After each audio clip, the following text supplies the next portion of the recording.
Sarah Martinez, a 28-year-old graphic designer, has been in a committed relationship with David Thompson for 3 years. When David's younger brother announces his engagement, Sarah eagerly offers to help with wedding preparations and purchases an expensive gift. However, during a tense family gathering, David's father makes it clear that certain family traditions are for real family only, excluding Sarah despite their long-term relationship.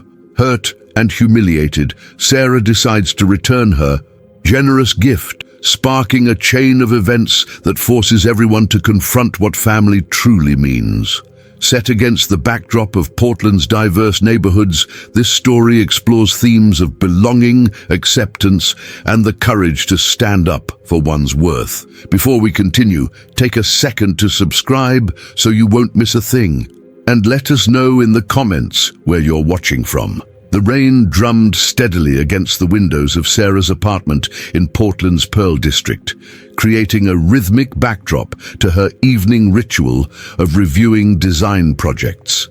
The glow from her MacBook illuminated her concentrated face as she fine-tuned a logo for a local coffee roaster. At 28, Sarah had built a respectable freelance graphic design business, her portfolio filled with work for Portland's thriving small business community. Her phone buzzed against the marble countertop of her kitchen island. David's name appeared on the screen, accompanied by his familiar smile in the contact photo she'd taken last summer at Crater Lake. "Hey, babe." His warm voice carried through the speaker as she answered. "Just finished up at the construction site. Mind if I swing by? I've got some news." "Of course. I'm just wrapping up the Morrison Street Brewing logo." Perfect timing. Sarah saved her work and closed the laptop. After 3 years together, she could read the excitement in David's voice. 20 minutes later, David's muddy work boots echoed in the hallway outside her door. She opened it to find him still in his high-visibility vest, his sandy brown hair tousled from a day managing construction crews. Despite the exhaustion evident in his blue eyes, he wore a grin that seemed to light up the dimly lit corridor. "You look like you just won the lottery," Sarah observed, standing on her toes to kiss him hello. He tasted like coffee and the faint saltiness of honest work. "Close enough." David kicked off his boots and padded into her living room in his work socks. "Jake proposed to Melissa last night." Sarah's hands flew to her mouth. "Oh my God, really? That's incredible." She had met David's younger brother Jake several times over the years, though their interactions had been limited to brief holiday gatherings and casual barbecues. Melissa, his girlfriend of 2 years, was a sweet kindergarten teacher who seemed to bring out Jake's more serious side. He did it at Multnomah Falls. Can you believe that? Got down on one knee right in front of the lower bridge with all those tourists around. David settled into her gray sectional sofa, pulling her down beside him. "Mom's already in full wedding planning mode. She called me 3 times today asking about venues and guest lists." "When's the wedding?" Sarah curled up against his side, inhaling the familiar scent of his cologne mixed with sawdust and fresh air. "They're thinking October, maybe early November. Something about fall colors and before the real rain season hits." David's arm tightened around her. "Mom wants to have an engagement party first, though, probably in a few weeks." Sarah felt a flutter of excitement mixed with nervous anticipation. The Thompson family gatherings were always interesting. David's parents, Robert and Linda, were longtime Portland residents who'd raised their sons in the Laurelhurst neighborhood. Robert owned a successful plumbing business, while Linda worked part-time as a church secretary. They were good people, Sarah knew, but she'd always sensed a certain reservation in their interactions with her. "That sounds wonderful. I should start thinking about what to get them." Sarah was already mentally browsing through gift ideas. As a designer, she had an eye for beautiful, meaningful objects, and she wanted to choose something special for Jake and Melissa. "You don't have to worry about that right now," David said, but Sarah was already pulling out her phone to make notes. "No, I want to. They're family." The words slipped out naturally, though she noticed David's slight pause at hearing it. Over the next few days, Sarah threw herself into research with the same dedication she applied to her design projects. She visited Powell's Books downtown, browsing through guides on entertaining and home decoration. She wandered through the boutiques in the Hawthorne district, looking for something unique and personal. It was at a small artisan shop near the Alberta Arts District that she found it. A stunning handcrafted maple cutting board with an intricate design burned into the wood, paired with a set of high-quality Japanese knives. The artisan, a bearded man in his 50s named Marcus, explained the significance of each element. The maples from a tree that fell naturally during last winter's ice storm, he told her, running his weathered hands over the smooth surface. I've been working with wood for 30 years, and this piece, it has character. The burning technique is traditional, passed down from my grandfather. The price tag made Sarah's breath catch. $850. It was more than she typically spent on gifts, more than she'd ever spent on anything for David's family, but something about the craftsmanship, the story behind it, the way the wood seemed to glow in the shop's warm lighting, convinced her it was perfect. I'll take it, she said, pulling out her credit card before she could second-guess herself. Marcus wrapped the set carefully in tissue paper and placed it in a beautiful wooden box. Whoever receives this is very lucky. This isn't just a gift, it's an heirloom. That evening, Sarah showed David her purchase. He whistled low as she unwrapped the cutting board, his calloused fingers tracing the intricate patterns. Sarah, this is... wow, this is incredible. He looked up at her with a mixture of admiration and concern. But this must have cost a fortune. It's an investment piece, she said, echoing Marcus's words. Something they can use for decades, maybe pass down to their children someday. I wanted to give them something meaningful. David was quiet for a long moment, still examining the craftsmanship. They're going to love it, really. Jake's been talking about wanting to cook more, and Melissa's always posting those elaborate dinner photos on Instagram. I hope so. Sarah rewrapped the gift carefully. I want them to know how happy I am for them, how much their family means to me. The words hung in the air between them, loaded with implications neither of them addressed directly. After 3 years together, Sarah and David had talked about the future in abstract terms. Someday, eventually, when the time was right. But concrete plans remained frustratingly elusive. 2 weeks later, Linda Thompson called to invite them to the engagement party. It would be held at the family's home in Laurelhurst, she explained. Just close family and a few friends. The guest list would be small, intimate, meaningful. Should I bring the gift to the party? Sarah asked David as they got ready that Saturday afternoon. She'd chosen a navy blue dress, sophisticated but not too formal, expensive but not flashy. After years of navigating David's family dynamics, she'd learned to strike a careful balance. Probably better to wait until closer to the wedding, David suggested, adjusting his tie in her bedroom mirror. Engagement parties are usually more about celebrating the moment, you know? Sarah nodded, though she felt a twinge of disappointment. She'd been looking forward to seeing Jake and Melissa's reaction to the gift, imagining their delight at its beauty and thoughtfulness. The Thompson house sat on a tree-lined street where mature oaks created a canopy over well-maintained sidewalks. It was a classic Portland craftsman with a wide front porch and flower boxes that Linda tended with religious devotion. Cars lined both sides of the street. David's siblings, cousins, family friends, and neighbors who'd watched Jake grow up. Remember, David said quietly as they walked up the front steps, Uncle Mike tends to dominate conversations, and Aunt Carol will definitely ask about our plans, just, you know how it is. Sarah squeezed his hand. She did know how it was. 3 years of holiday dinners, birthday parties, and family barbecues had taught her the intricate dance of Thompson family dynamics. She'd learned to laugh at Uncle Mike's slightly inappropriate jokes, to compliment Aunt Carol's cooking even when it was oversalted, to engage Linda in conversations about her church activities without revealing her own agnostic tendencies.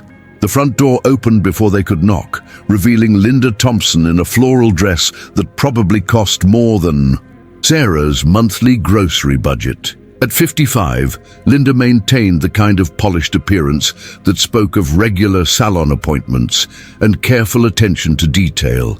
"David! Sarah!" Linda's embrace was warm but brief, the kind of hug that acknowledged presence without quite conveying intimacy. Come in, everyone's in the backyard." The house smelled like Linda's signature pot roast and the lavender potpourri she kept in bowls throughout the living areas. Family photos lined the hallway. David and Jake as boys, school pictures, vacation snapshots, wedding photos of various relatives. Sarah noticed, as she always did, that none of the recent family photos included her, despite 3 years of attendance at these gatherings. The backyard was transformed for the occasion. String lights hung between the maple trees, and Linda had arranged several round tables with white tablecloths and small centerpieces of seasonal flowers. About 30 people mingled around the space, drinks in hand, voices creating a warm buzz of conversation and laughter. Jake spotted them first, breaking away from a group near the back fence. At 26, he shared David's build, but had darker hair and a more serious demeanor. Today, however, his face was lit up with unmistakable joy. "Dave! Sarah!" He pulled his older brother into a back-slapping hug before turning to Sarah with a grin. "Can you believe it? I'm actually getting married." "Congratulations," Sarah said, accepting his hug. "Where's the bride-to-be?" "Over there with Mom and the aunts, probably planning every detail of the next 6 months." Jake gestured toward a cluster of women near the back door. "Fair warning, they're all going to want to interrogate you about wedding planning experience." Melissa appeared as if summoned, practically glowing in a pale yellow sundress that complemented her auburn hair. The engagement ring on her left hand caught the light as she moved, a classic solitaire that managed to be both elegant and substantial. "Sarah, I'm so glad you're here." Melissa's hug was warmer than Linda's, more genuine. "I've been wanting to talk to you about photography recommendations. David mentioned you work with a lot of local vendors." "I'd love to help," Sarah replied, feeling a genuine smile spread across her face. This was what she'd hoped for, to be included, to be useful, to matter in these family moments. The next hour passed pleasantly enough. Sarah found herself in comfortable conversations with David's cousin Jennifer about graphic design trends, and she managed to navigate a discussion with Aunt Carol about the challenges of freelance work without getting into uncomfortable territory about financial stability or real jobs. As the sun began to set behind the trees, casting golden light across the gathering, Robert Thompson called for everyone's attention. David's father was a man of few words, built solid from decades of physical work, with graying hair and hands that showed the wear of honest labor. "If I could get everyone together for a minute," Robert's voice carried easily across the yard, commanding the kind of automatic respect that came from being the family patriarch. "Linda and I wanted to say a few words about Jake and Melissa." The crowd gathered in a loose semicircle around the happy couple. Sarah found herself standing slightly behind David, her hand resting lightly on his back. She could feel the warmth of his body through his dress shirt, grounding her in the moment. 31 years ago, Robert began, his voice carrying a slight tremor of emotion, "Linda and I stood in this same backyard and promised to love and honor each other for the rest of our lives. We've been blessed with 2 incredible sons, and now we're gaining a daughter." Melissa wiped tears from her eyes as Jake's arm tightened around her waist. "Marriage isn't easy," Robert continued. "It takes work, commitment, and the support of family. Real family. The people who stand by you, not just in the good times, but when things get difficult." Sarah felt a slight chill that had nothing to do with the evening breeze.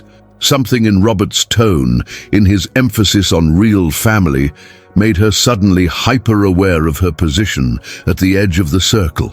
"The Thompson family has always taken care of our own," Robert said, his gaze sweeping across the gathered relatives. "We stick together, we support each other, and we protect what matters most. Jake, you're not just gaining a wife, you're bringing Melissa into something bigger than yourselves, into a family that will always be there for you." The crowd murmured appreciation, glasses raised in an informal toast. But Sarah felt increasingly uncomfortable, as if she were watching something she wasn't meant to see, hearing words that weren't meant for her ears. Now, Robert raised his own glass higher. I know Linda has been working on something special for the happy couple. Something that's been in our family for generations. Linda stepped forward, producing a small velvet box from her purse. This belonged to David and Jake's great-grandmother, she announced, opening the box to reveal an antique locket on a delicate gold chain. She wore it on her wedding day in 1923, and it's been passed down to Thompson brides ever since. Melissa gasped, her hand flying to her throat.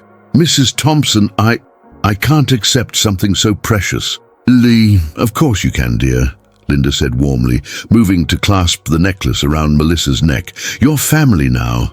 This is what we do for family. Sarah watched the ceremony with growing unease. It was beautiful, meaningful, exactly the kind of tradition that made families special, but she couldn't shake the feeling that she was being reminded of something, of her place, or lack thereof, in this particular family structure. As the evening wound down and guests began to leave, Sarah found herself helping to clear dishes and pack up leftover food. It was automatic. The kind of thing she'd always done at family gatherings, trying to be useful and appreciated. She was carrying a stack of plates toward the kitchen when she overheard Robert talking quietly with Uncle Mike near the back door. Good to see the family together like this, Mike was saying. Nothing like a wedding to remind you what really matters. Exactly, Robert replied, his voice low, but carrying in the still evening air. This kind of thing. This is for real family only, you know? The traditions, the heirlooms, the important moments. You can't just hand that out to anyone who happens to be around. Sarah froze, the plate suddenly feeling impossibly heavy in her hands. She knew, with absolute certainty, that Robert was talking about her. The message was clear. After 3 years with David, after countless family gatherings, after trying so hard to fit in and contribute and belong, she was still anyone who happens to be around. The plates rattled slightly as her hands began to shake. She quickly continued into the kitchen, setting them down on the counter with more force than necessary. Through the window, she could see David laughing with Jake and some cousins, completely oblivious to what had just transpired. Sarah, are you okay? Melissa appeared in the kitchen doorway, concern evident in her voice. I'm fine, Sarah managed, forcing a smile. Just tired. It's been a long day. But as they drove home through Portland's quiet streets, Sarah couldn't shake Robert's words from her mind. This is for real family only. The phrase repeated itself like a mantra, each repetition driving home the painful reality of her situation. She thought about the beautiful cutting board and knife set waiting in her apartment, carefully wrapped and ready to celebrate Jake and Melissa's new beginning. $850. An investment piece, an heirloom, for real family only. Sarah spent the weekend in a fog of hurt and indignation, Robert's words echoing in her mind every time she tried to focus on work or relaxation. She found herself staring at the wrapped gift in her bedroom, its beautiful wooden box now seeming to mock her naivety. $850 for people who saw her as temporary, disposable, not worthy of real inclusion. Monday morning brought grey Portland skies and a design deadline that demanded her full attention. She threw herself into work on a rebranding project for a local non-profit, finding some solace in the familiar process of creating something beautiful and meaningful from nothing.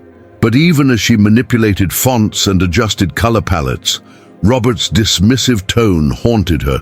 David called around noon, his voice bright with post-weekend energy. "Hey, babe, how's your Monday treating you?" "Fine," Sarah replied, not looking up from her screen. "Busy with the Riverside Foundation project." "Cool. Listen, Mom called this morning. She wanted me to thank you for helping clean up on Saturday. She said you were a huge help." Sarah's fingers paused over her keyboard. "Did she?" "Yeah, and she's really excited about the wedding planning. Apparently, she and Melissa spent 2 hours on the phone yesterday looking at venues." David's enthusiasm was genuine, oblivious to the undercurrents that had shifted everything for Sarah. That's nice. You okay? You sound off. Sarah saved her work and leaned back in her desk chair, staring out at the rain beginning to streak her windows. David, can I ask you something? Of course. Where do you see us in 5 years? The silence on the other end of the line stretched long enough that Sarah wondered if the call had dropped. That's a big question for a Monday afternoon, David finally said, attempting levity. Where's this coming from? I'm serious. We've been together for 3 years. We practically live together. I spend every holiday with your family, every birthday, every celebration. But when I listen to your dad talk about real family and traditions that matter, I wonder where I fit in that picture. Another pause. Sarah could hear construction noise in the background, the distant sound of David's work world that seemed so much clearer and more solid than their relationship. Sarah, you know how much you mean to me. You know how much my family cares about you. Do I? The question came out sharper than she'd intended, because on Saturday night I heard your father tell Uncle Mike that family traditions are for real family only, and I got the distinct impression that after 3 years, I still don't qualify. You were eavesdropping? I was helping clean up your family's dishes, David. I wasn't trying to hear anything, but I did hear it, and it hurt. David sighed heavily. Dad's just traditional. You know that. He doesn't mean anything personal by it. How is excluding me not personal? Sarah stood up from her desk, pacing to the window. I bought your brother an $800 wedding gift, David. $800, because I wanted to show that I'm invested in this family, that I care about the people you care about. $800.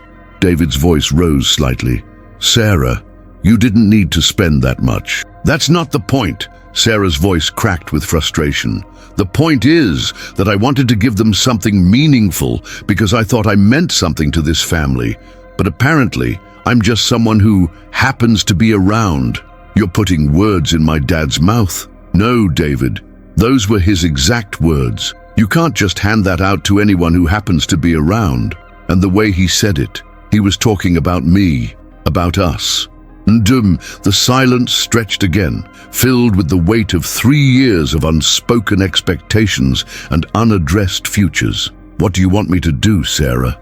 David's voice was quiet now, tired. Do you want me to call my dad and yell at him? Do you want me to demand that he accept you in some specific way? I want you to understand why I'm hurt. I want you to care that your family sees me as temporary after 3 years together. They don't see you as temporary. Then why haven't we talked about marriage? Why haven't we moved in together officially? Why am I still introduced as your girlfriend instead of your partner? Why are there no pictures of us together in your parents' house? The questions tumbled out, each one carrying months of suppressed anxiety and uncertainty. Sarah realized she'd been building to this conversation for longer than she'd admitted to herself. This isn't fair, David said finally.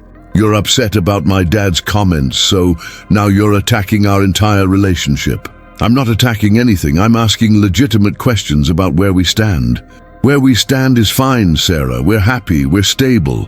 Why do we need to put labels on everything or follow some timeline that other people set? Because I'm 28 years old, David.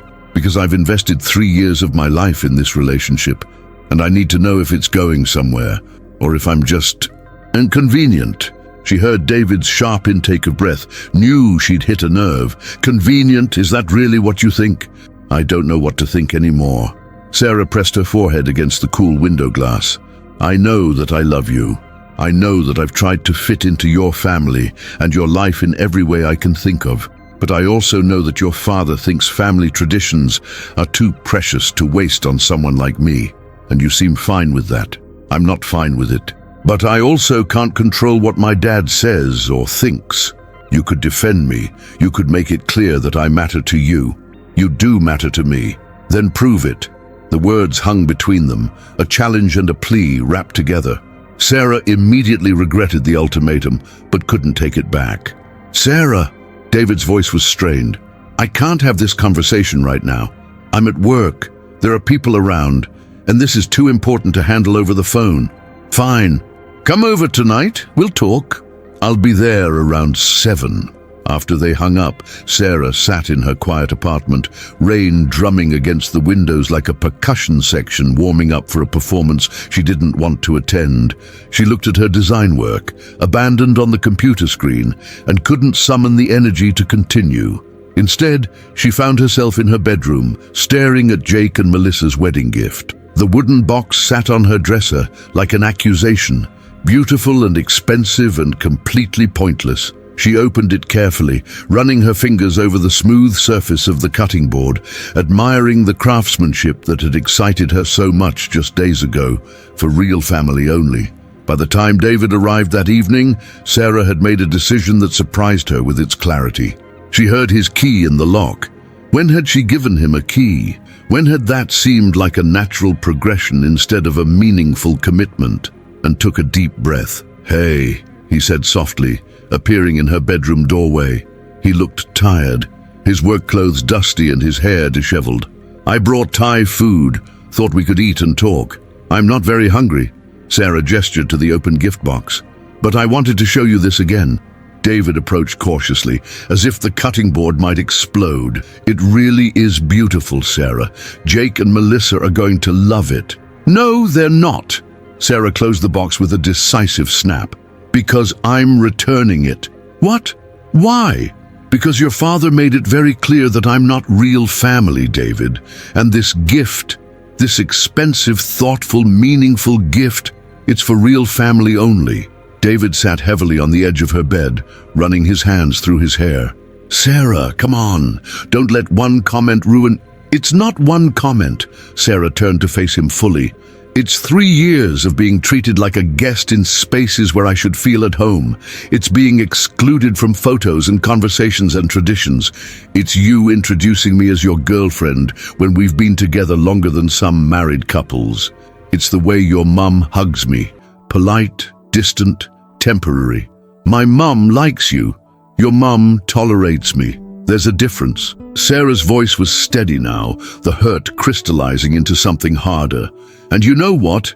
I'm done pretending that's enough." David looked up at her, something like panic flickering in his eyes. "What does that mean?"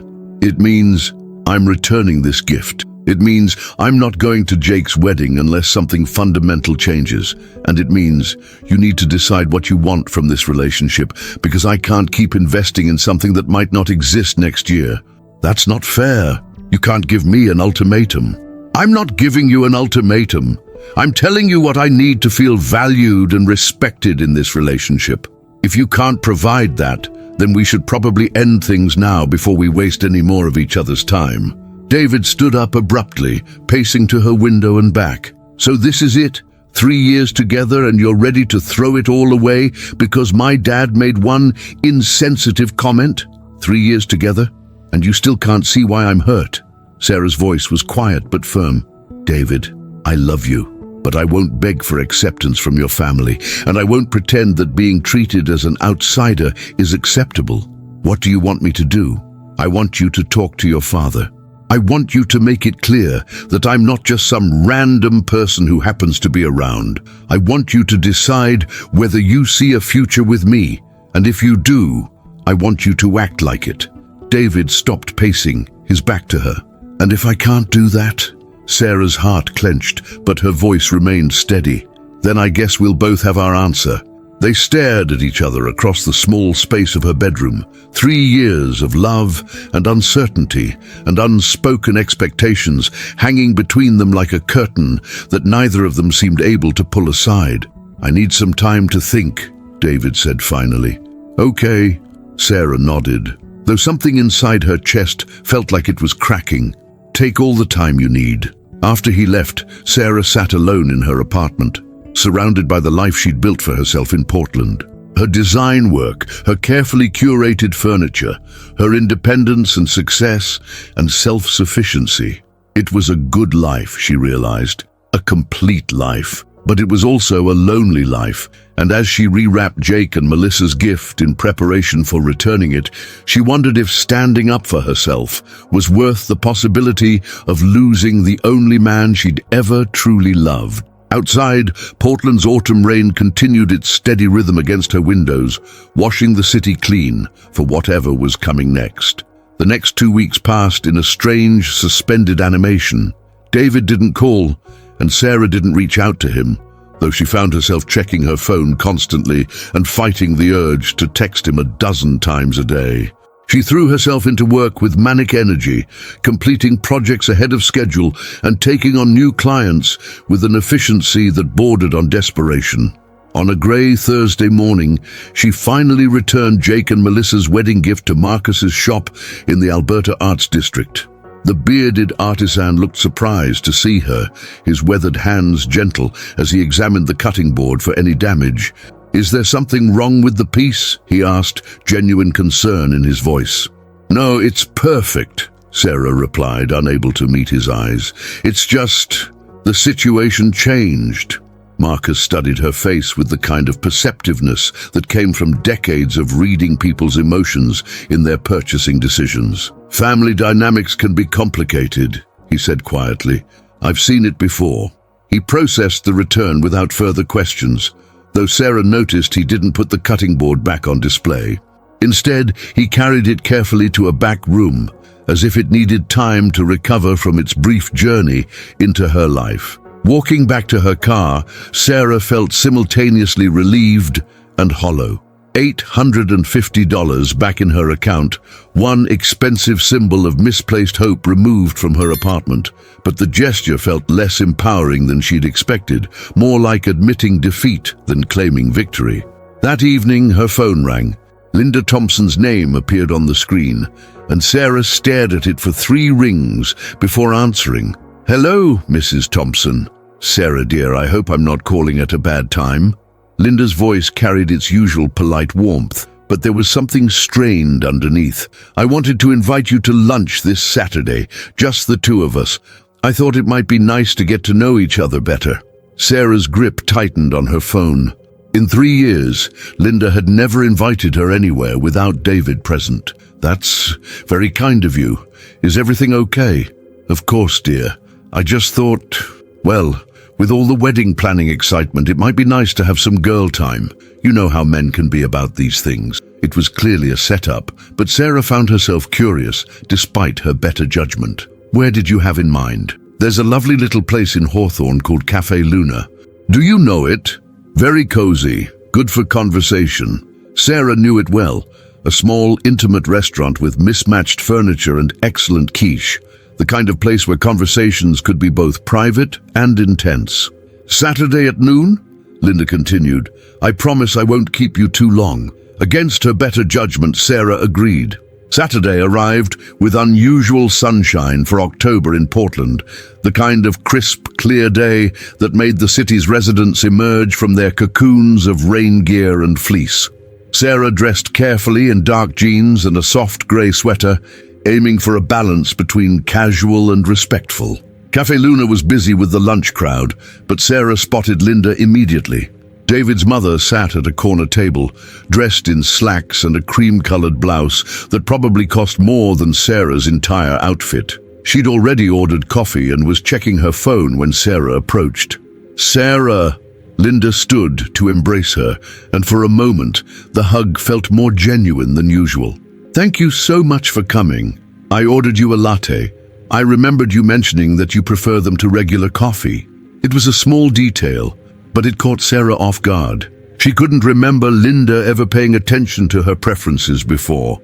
They ordered lunch, soup and salad for Linda, a quiche for Sarah, and made small talk about the weather and Linda's plans for the church's autumn festival.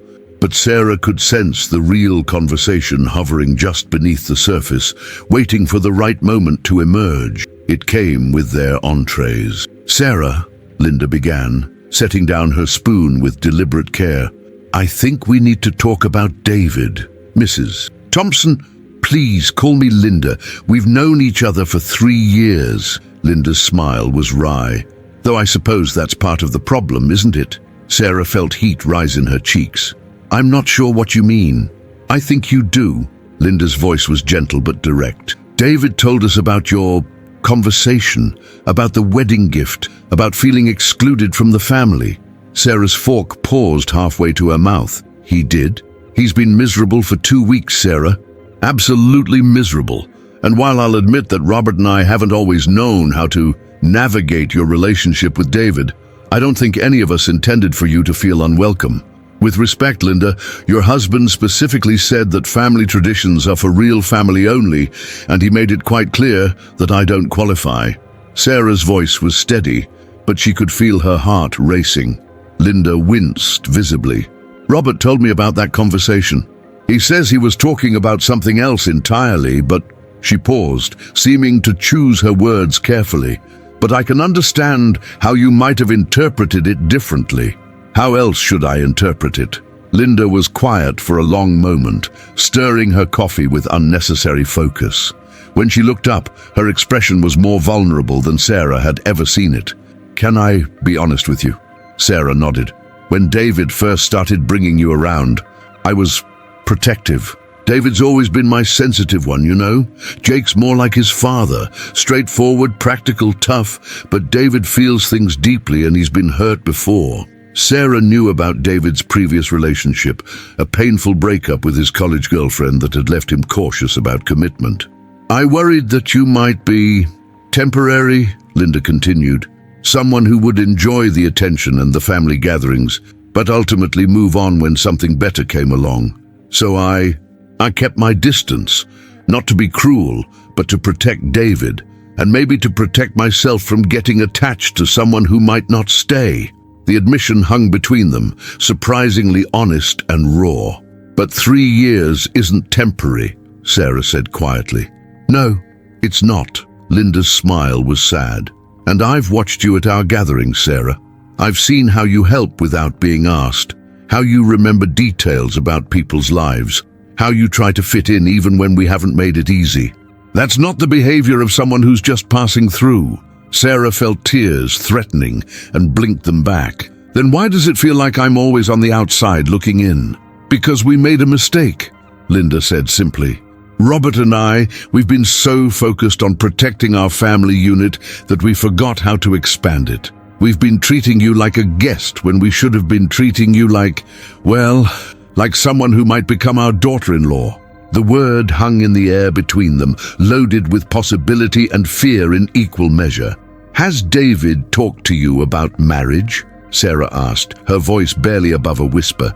Linda's expression grew complicated. Not directly, but a mother knows when her son is in love, Sarah, really in love. The way he talks about you, the way his whole face changes when you walk into a room. I haven't seen him like this since he was a teenager with his first crush. Then why hasn't he? Sarah trailed off, unable to finish the question. Because he's scared, Linda said bluntly. Scared of making the wrong choice, scared of disappointing us, scared of committing to something that might not work out. David's always been cautious, even as a little boy. He'd stand at the edge of the swimming pool for 10 minutes, testing the water before he'd jump in. Sarah laughed despite herself, a sound caught between humor and heartbreak. That sounds like him. The thing is, Linda continued, sometimes people need a push to jump.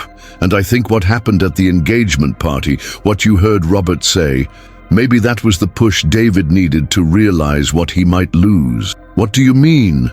Linda reached across the table and covered Sarah's hand with her own. The gesture was simple but profound. The first time David's mother had ever touched her with what felt like genuine affection. I mean that David came to us 3 days after your argument and asked for his grandmother's engagement ring. Sarah's heart stopped. What? My mother's ring, the one she wore for 62 years of marriage. It's been sitting in our safe deposit box for 5 years, waiting for the right woman. Linda's eyes were bright with unshed tears. David said he'd been thinking about proposing for months, but he was waiting for the perfect moment, the perfect plan. Then he realized that while he was waiting for perfect, he was about to lose everything that mattered. Sarah felt the world tilt slightly, as if she were seeing everything from a new angle. He asked for the ring. He asked for the ring, and he asked for our blessing, which he has, by the way, both Robert's and mine. Linda squeezed Sarah's hand. I know we haven't been the most welcoming future in-laws, but if you'll have us, we'd like to try to do better. Tears were flowing freely now, and Sarah didn't try to stop them. "I don't understand. If David has the ring, if he wants to propose, then why hasn't he called me? It's been 2 weeks, Linda. 2 weeks of nothing." Linda's smile was knowing, tinged with the kind of maternal wisdom that came from raising sons. Because David Thompson is many wonderful things, but spontaneous isn't one of them. He's been planning the perfect proposal for 3 years, Sarah. He's not going to let a little thing like a fight derail his master plan. Master plan? Oh, honey, Linda laughed softly. He's had it all mapped out since your first anniversary. The location, the timing, the words he wants to say. He's been carrying that ring around for a week, waiting for the stars to align exactly right. Sarah wiped her eyes with her napkin, feeling a mix of exasperation and overwhelming love. "That's the most ridiculous and romantic thing I've ever heard." "That's David." Linda's expression turned serious again. "But Sarah, I need you to know something. Ring or no ring, proposal or no proposal, you're already family to us. I should have made that clear years ago, and I'm sorry I didn't." They finished their lunch with a new ease between them, the awkwardness of 3 years slowly dissolving into something that felt like the beginning of real friendship. Linda shared stories about David's childhood, his obsessive planning tendencies, his deep capacity for love and loyalty. Sarah found herself laughing, crying, and feeling more connected to David's family than she ever had before. As they prepared to leave, Linda pulled a small wrapped package from her purse. "This is for you," she said, pressing it into Sarah's hands. "Not because of anything David might or might not do, but because you're important to us. Because you make our son happy, and that makes you precious to us." Sarah unwrapped the package carefully, revealing a delicate silver bracelet with a small charm engraved with the Thompson family crest. "It belonged to David's great-grandmother," Linda explained. "The same woman who owned the locket I gave to Melissa. I had it cleaned and resized for you." Sarah's vision blurred again. "Linda, I can't accept this. It's too precious, too important." "It's for family," Linda interrupted gently. "Real family." That evening, Sarah sat in her apartment, wearing the bracelet and staring at her phone. She wanted to call David, to tell him about the lunch with his mother, to bridge the gap that had opened between them. But something held her back. Pride, maybe, or the need to see what he would do without her prompting. The answer came at 9:47 p.m. in the form of a text message that made her laugh out loud despite everything. "Look outside your window, and maybe put on a jacket. It's cold out here." Sarah rushed to her living room window and looked down at the street. David stood under a streetlight, still in his work clothes, holding what appeared to be a large cardboard sign. Even from 3 stories up, she could see that he was shivering. She grabbed a jacket and hurried downstairs, her heart pounding with anticipation and nervousness. When she pushed through the building's front door, David looked up from where he'd been pacing on the sidewalk. "Hi," he said simply, his breath visible in the cold air. "Hi yourself." Sarah hugged her jacket tighter. "What's with the sign?" David held it up, and Sarah had to cover her mouth to keep from laughing. In David's careful handwriting, it read, "Sarah Martinez, you are real family to me. Will you please forgive me for being an idiot?" "David, I know it's not romantic," he said quickly. "I know I should have planned something better, somewhere more private. But I couldn't wait another day to tell you how sorry I am. How wrong I was to let you feel like you don't matter to my family. How stupid I was to let you walk away without fighting for us." Sarah stepped closer, close enough to see the sincerity in his eyes, the vulnerability that he usually kept hidden. "I talked to my dad," David continued. "Really talked to him. And you were right. He was talking about you that night, but not the way you think. He was talking about how he'd been wrong to keep you at arm's length, how he'd realized that you weren't going anywhere, and maybe it was time to start treating you like family instead of like a visitor. Your mom told me about the ring," Sarah said softly. David's face went through several expressions in rapid succession: surprise, embarrassment, resignation, and finally, a kind of relieved acceptance. "She did, huh?" He set down the sign and reached into his jacket pocket. Well, I guess this is happening now instead of next weekend at the Rose Garden like I planned. David, you don't have to... Yes, I do. He dropped to one knee right there on the sidewalk, in front of her apartment building, under the harsh glow of the streetlight. Sarah Martinez, I have loved you for 3 years, but I've been too scared to admit what that really means. It means I want to build a life with you. It means I want you to be my wife, my partner, my family in every way that matters. The ring was beautiful, a vintage setting with a diamond that caught the light even in the dim street illumination. But what took Sarah's breath away wasn't the ring itself, but the look on David's face.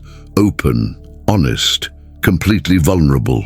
It means, he continued, his voice steady despite the emotion, that I will never again let anyone make you feel like you don't belong. You belong with me, Sarah. You belong in my life, in my family, in my future. And if you'll have me, I want to belong to you too. Sarah looked down at the man she loved, kneeling on a Portland sidewalk in his work clothes, holding his grandmother's ring and wearing his heart on his sleeve. It wasn't the proposal she might have imagined, but it was perfectly, completely David. Yes, she whispered, then louder, yes, of course, yes. David slipped the ring onto her finger with shaking hands, then stood and pulled her into a kiss that tasted like relief and joy, and the promise of everything they were going to build together. When they finally broke apart, Sarah noticed a small crowd had gathered on the sidewalk, fellow apartment dwellers and passers-by who'd stopped to watch the impromptu proposal. Someone started clapping, and soon the entire group was applauding and cheering. So, Sarah said, admiring the way the ring looked on her hand, what happens to the master plan you've been working on for 3 years? David grinned, the first genuinely carefree expression she'd seen from him in weeks. I guess we'll just have to improvise from here. As they walked back toward her building, Sarah's mind was already racing with possibilities. There would be a wedding to plan, a future to build, family dynamics to navigate. But for the first time in weeks, she felt truly optimistic about all of it. Oh, she said, stopping suddenly, I returned Jake and Melissa's gift. David paused, his hand on the building's front door. You did? I did. $850 worth of beautiful handcrafted cutting board, back to the artist who made it.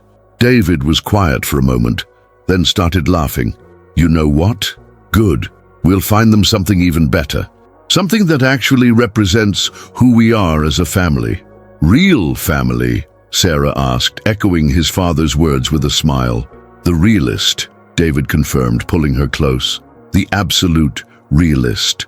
3 weeks later, Sarah found herself standing in the same backyard where Jake's engagement party had unfolded, but everything felt different now. The autumn air carried the scent of Linda's famous apple cider simmering on the stove, and the maple trees had turned brilliant shades of gold and crimson, creating a natural cathedral for the family gathering that Robert had organized to officially welcome Sarah into the Thompson clan. The engagement ring on her finger caught the afternoon sunlight as she helped Linda arrange platters of food on the same tables that had felt so exclusionary just a month ago. But now, Linda consulted her on everything from the placement of the centerpieces to the timing of the toasts, treating her opinions as valuable rather than peripheral. I think the flowers look perfect there, Linda said, stepping back to admire their handiwork.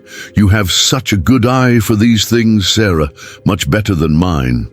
You're being too modest, Sarah replied, but she felt a warm glow at the compliment. This was what she'd been craving for 3 years. Not just acceptance, but genuine inclusion, her contributions valued rather than merely tolerated. David appeared from the house carrying a cooler of beverages, his face relaxed in a way Sarah hadn't seen since before their fight. The stress lines around his eyes had softened, and he moved with the easy confidence of a man who'd made peace with his decisions. How are my 2 favorite women doing? He asked, setting down the cooler and wrapping his arm around Sarah's waist. We're plotting your downfall, Sarah replied solemnly. Linda's been sharing all your childhood embarrassments. The story about the time you tried to build a rocket ship in the garage is particularly damaging, Linda added with a grin. David groaned. "Mom, you promised you'd never tell anyone about that." "I never promised any such thing," Linda said airily. "Besides, Sarah's family now. She has a right to know about your history of questionable engineering decisions." The word family still sent a little thrill through Sarah every time she heard it applied to her. It was such a simple concept, but the weight of belonging it carried felt transformative. Guests began arriving around 2 o'clock, the same mix of relatives and close friends who'd attended Jake's party, but their interactions with Sarah felt markedly different. Uncle Mike, previously distant and polite, pulled her into a genuine conversation about her design work and even asked for her business card. Aunt Carol, who'd always seemed slightly suspicious of Sarah's freelance career, now peppered her with questions about wedding planning and offered to share her collection of vintage wedding magazines. The change was most noticeable in Robert. David's father approached Sarah as she was arranging napkins on the buffet table, his expression serious but not unkind. "Sarah, could I speak with you for a moment?" he asked. "Privately?" Sarah felt a flutter of nervousness, but nodded, following him to a quiet corner of the yard near Linda's prized rose bushes. "I owe you an apology," Robert said without preamble. "A real one, not just the polite kind that makes everyone feel better but doesn't change anything." Sarah waited, uncertain how to respond. "What I said at Jake's party, what you overheard." Robert ran a hand through his graying hair, a gesture that reminded Sarah powerfully of David. "I was wrong, not just tactless or insensitive, but genuinely wrong about what family means and who gets to be part of it." "Mr. Thompson."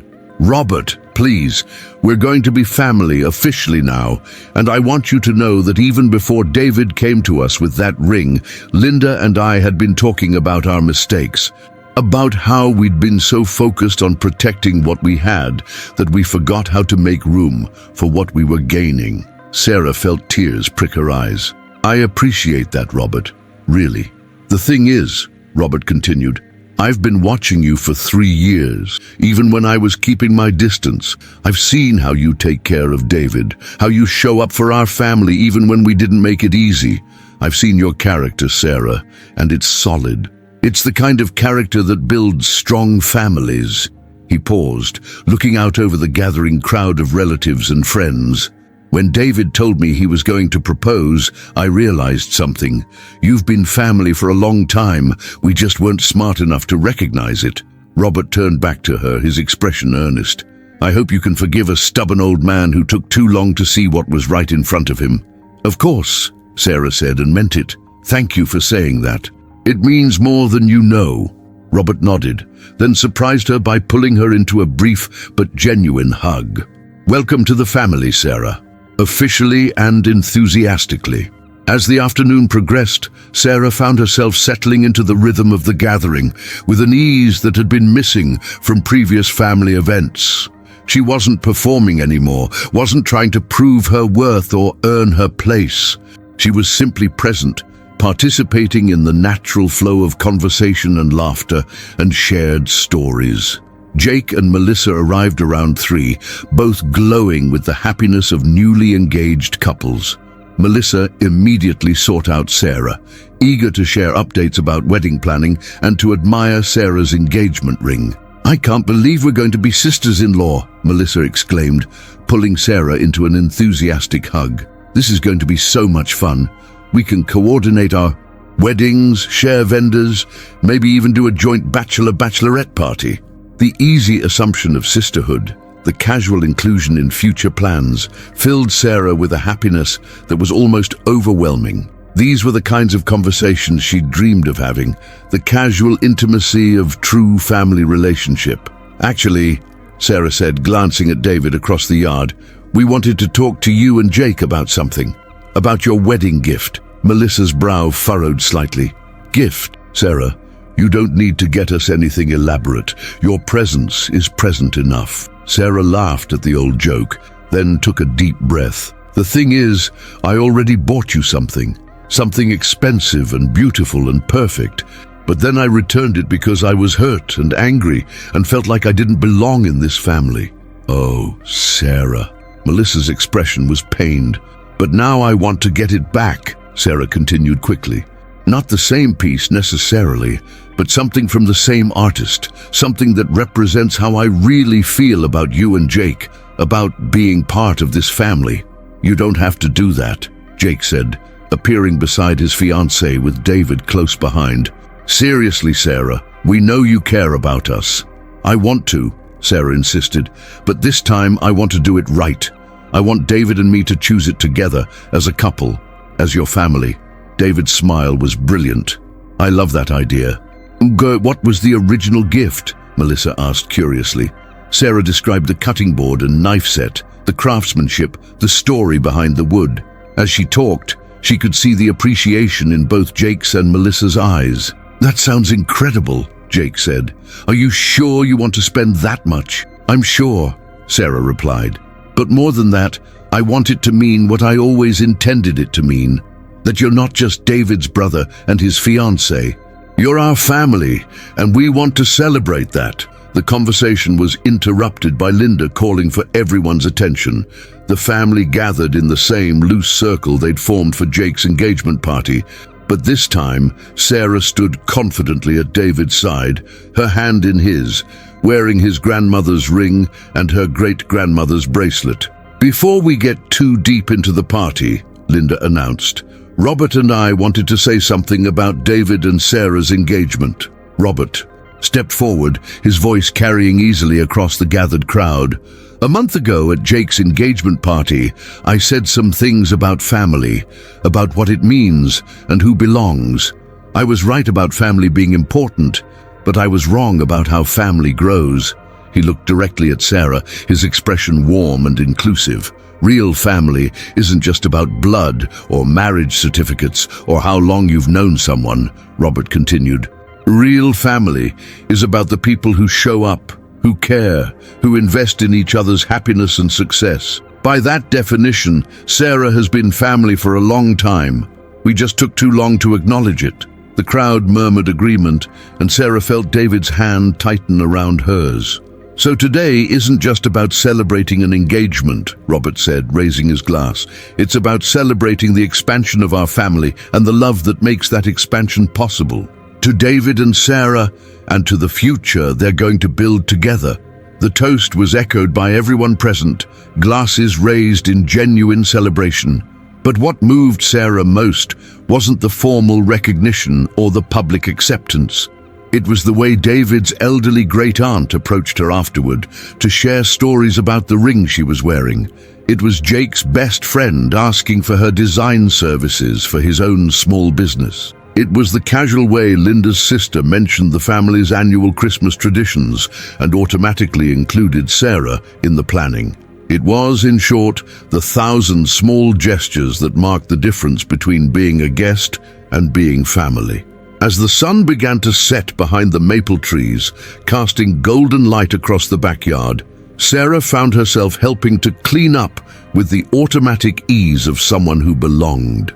She carried dishes to the kitchen, packed leftovers into containers, and listened to the gentle chatter of family members, making plans for upcoming holidays and celebrations. Sarah, Linda said, appearing beside her at the kitchen sink, I wanted to give you something. She handed Sarah a small leather-bound book. It's our family recipe collection. My mother started it. I've added to it over the years, and now it's yours to continue. Sarah opened the book carefully, seeing handwritten recipes in different styles of penmanship, notes and modifications scribbled in the margins, food stains that spoke of decades of use and love. Linda, this is precious. I can't. You can and you will, Linda interrupted firmly. Every Thompson wife gets one. It's tradition. She paused, then smiled.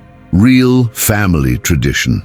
That evening, as Sarah and David walked back to her apartment through Portland's quiet streets, she reflected on how much had changed in just a few weeks. The city looked the same tree-lined streets, the same mix of old and new architecture, the same gentle drizzle that had started as they left the party. But everything felt different because she felt different. Penny for your thoughts, David said, swinging their joined hands between them. I was just thinking about belonging, Sarah replied. about how it's not something you can demand or prove or earn. It's something that's given and received like a gift. Deep thoughts for a Saturday night. I'm a deep person, Sarah said solemnly, then grinned. Also, I'm slightly tipsy from your uncle's homemade wine. David laughed. Fair enough. So what's the verdict? Are you ready to be a Thompson? Sarah considered the question seriously. I'm ready to be a Thompson-Martinez, maybe, or a Martinez-Thompson. We should probably discuss the logistics of that at some point. We have time, David said, pulling her close as they stopped at a crosswalk. We have all the time in the world. The light changed, and they crossed the street together, past the coffee shops and bookstores and galleries that made up the fabric of their Portland life. In her purse, Sarah carried Linda's recipe book and a small wrapped package containing a photo from the party. A candid shot of her and David laughing with Jake and Melissa, all four of them relaxed and happy and unmistakably family. David, she said as they climbed the stairs to her apartment, when we get married, I want to do something special for your parents. Something that shows them how much today meant to me. What did you have in mind? Sarah smiled, already envisioning the possibilities. I'm thinking about commissioning a family portrait. Not a formal posed thing, but something that captures the real spirit of who you all are. Something that includes everyone who matters. Everyone who matters, David repeated thoughtfully. I like the sound of that. As they reached her door, Sarah turned to face him, taking in his familiar features made new by the promise of their shared future. Are you sure you're ready for this? Marriage, combined families, me having opinions about your mother's holiday decorating choices. Bring it on, David said, leaning down to kiss her. I've been ready for 3 years. I just needed to find the courage to admit it. Later that night, as Sarah lay in bed wearing her grandmother-in-law's ring and thinking about the recipe book on her nightstand, she felt a profound sense of completion. Not because she'd needed David or his family to complete her, she'd been whole on her own, but because she'd found people who enhanced her wholeness, who made her life richer and more meaningful. Outside her window, Portland settled into its nighttime rhythm, the city she'd chosen as home, embracing her the same way David's family finally had. Tomorrow would bring new challenges, new decisions to make about weddings and futures, and the 1,000 details of building a life together. But tonight, she was simply grateful for the gift of belonging, the precious and sometimes fragile experience of being truly seen and valued and loved. In the morning, she and David would drive back to the Alberta Arts District to see if Marcus still had that cutting board. They would choose it together this time, as partners, as family, as people who understood the weight and beauty of giving meaningful gifts to the people they loved. But for now, Sarah closed her eyes and listened to the rain against her windows, Portland's eternal lullaby, and felt the deep contentment of a woman who had found her place in the world and the courage to claim it. 6 months later, the wedding was held in the same backyard where Sarah had first felt excluded and later been welcomed home. Linda's roses were in full bloom, creating a natural altar of pink and white blossoms. The guest list was intimate, family and close friends, people who had witnessed and supported the journey that led to this moment. Sarah wore her grandmother's pearls and carried a bouquet that included flowers from Linda's garden. David wore his father's tie and his grandfather's watch, symbols of the family traditions that now embraced them both. As they exchanged vows under the maple trees, Sarah caught sight of the wedding gift table, where Jake and Melissa's cutting board set held a place of honor. But it wasn't alone. It was surrounded by other handcrafted items, each one chosen with love and intention by family members who understood that the most meaningful gifts weren't just objects, but symbols of belonging and connection. When the minister pronounced them husband and wife, the cheer that went up from their gathered loved ones sounded like home.